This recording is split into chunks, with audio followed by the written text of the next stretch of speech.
Hey guys, good morning. I know that I didn't post a video last night, but life is crazy sometimes, man. Um, this morning I just kind of want to talk about I think I'm gonna stop doing the chapters, and I'm just gonna talk about struggles in life and help people to relate to them, you know. So, um, a thing that people have messaged me about is because in my last video I talked about finding a godly husband and not a church boy, which I feel like I can't really speak a lot on it because I'm still trying to find things. Like, I'm a single lady looking for my godly man, godly husband. So I don't know a lot about it. I could tell you like my struggles, and I would highly recommend that you find a place to just talk to Jesus about it, whether it be in your car, like I'm doing right now. I always talk to Jesus in my car whenever I'm alone driving, which is a majority of the time. Or I talk to him in the shower, or at this little desk in my room, or just on my bed, just practically anywhere, basically. But that's just me. If you like to be more of a private person and just talk to him in the shower, that's fine.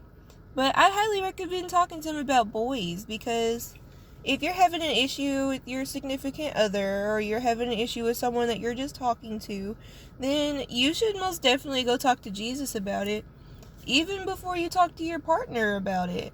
Because Jesus is going to be the one to give you the patience that you need to not get angry. He's going to be the one to give you the forgiveness that you need so you'll be able to move past the issue.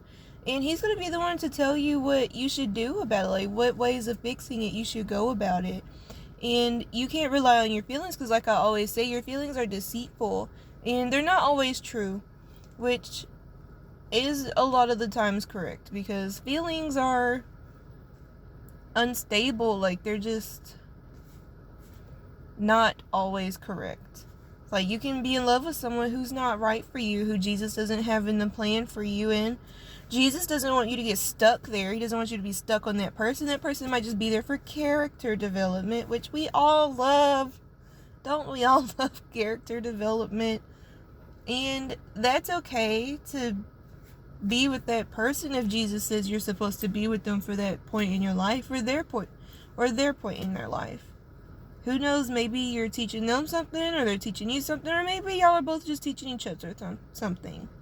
So it's okay to do that, but just make sure that you talk to Jesus about it before anything, before you even start to talk to somebody, which can be a struggle sometimes, because sometimes you get so wrapped up in he likes me, like he wants to talk to me, he wants to give me attention.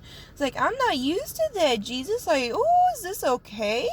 And then you tend to just talk to yourself and not actually listen to Jesus, because you're so caught up in these new feelings, which is normal, because I know I'm guilty of it. Literally everyone is guilty of that.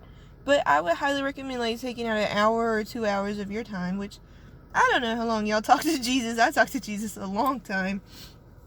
And just honestly, just be honest with him and yourself. Because if you get caught up in these feelings, then you're not listening to him, you're listening to yourself. Which Jesus always wants to spend time with you. He always wants to talk to you. Jesus is like your best friend. And he wants to talk to you about literally everything. So I would recommend, for all these people who message me about, oh my god, what should I do? This is happening. And I would recommend you just talk to Jesus about it. And I know that's so cliche and everything, but in the end, I'm not going to be able to give you the advice that Jesus can, because I don't know you like Jesus does. I don't know you I don't know your situation like Jesus does. Jesus has you there for a reason. And I'm not saying if your husband is beating you or anything, then you should stay with him, because that's not okay. Jesus does not want to see you like that. But if you're just having a little spat, a little argument or something, oh, you ate my pudding cup, now I'm mad at you, then you should most definitely talk to Jesus about forgiveness and not eating his pudding cup. But So yeah, that's the video today. Is whenever you get in a little spat with your spouse or anything, you should talk to Jesus about it, and then talk to your spouse about it. Because what's the point of going in angry and talking to them and inevitably saying things that you don't mean because you're angry? Why don't you just go talk to Jesus and get your anger out? Because Jesus wants to take all of that from you. He wants to take all those negative emotions from you. He doesn't want to see you walk around just all these negative things. He doesn't want to see you like that. That is why we have grace. Grace is here to save you from those things. So why wouldn't you go and utilize the tools that Jesus is trying to offer you in your relationship? So yeah, that's the video. Utilize all the tools that Jesus is offering you for your relationship. Bye guys.